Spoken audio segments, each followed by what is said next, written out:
the weekly update of new games that have come out over the last week, or in this instance, the last 2 weeks since I've done one of these. What we do is we take a look at Cool Stuff Inc., what they have had come out, since they do host our show, but at the same time, just because I'm talking about these games does not mean I approve of all of them, and I will tell you exactly what I think of them.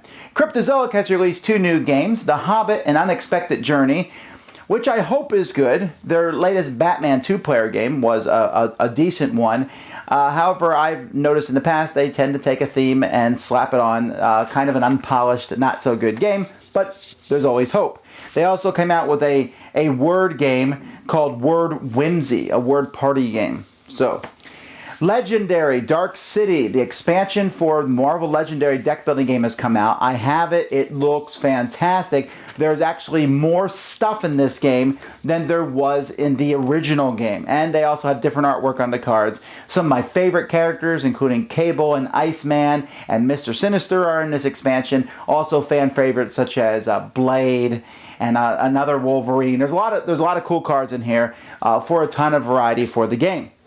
Dominion Guilds was released, the last expansion for Dominion, at least for a while. This one only has 13 new cards, but I've played it so far, and I have to say this is the best expansion that they've come out with in a long time, adding some simple yet very effective mechanics. I'll be doing a full review of that this coming week. Kings of Air and Steam have come out. I've heard mixed reports on this one from Tasty Minstrel. I have not played it myself, but I saw it this past week at Origins, and wow, was it really a beautiful game. So there's good components at least. A new expansion for Elder Sign is out. Unseen Forces, a very popular cooperative dice game. And let's see, we have the Manhattan Project is back in stock. But more importantly than that, the expansion, second stage, is out. Manhattan Project is a great worker placement game, one I enjoy very much, and so looking forward to trying out the expansion for that. Then, Cosmic Encounter is back in stock. Woo! You should get it. Greatest game of all times. Moving on. Romans Go Home. I don't know anything about this game except that it's very inexpensive, so there's that. And the artwork on the front is pretty bad, but who knows. Ace Detective. If you missed that one coming out. Ace Detective, I'm not a huge fan of the game in it, but it's great as a storytelling outlet. So that's the way you got to look at it.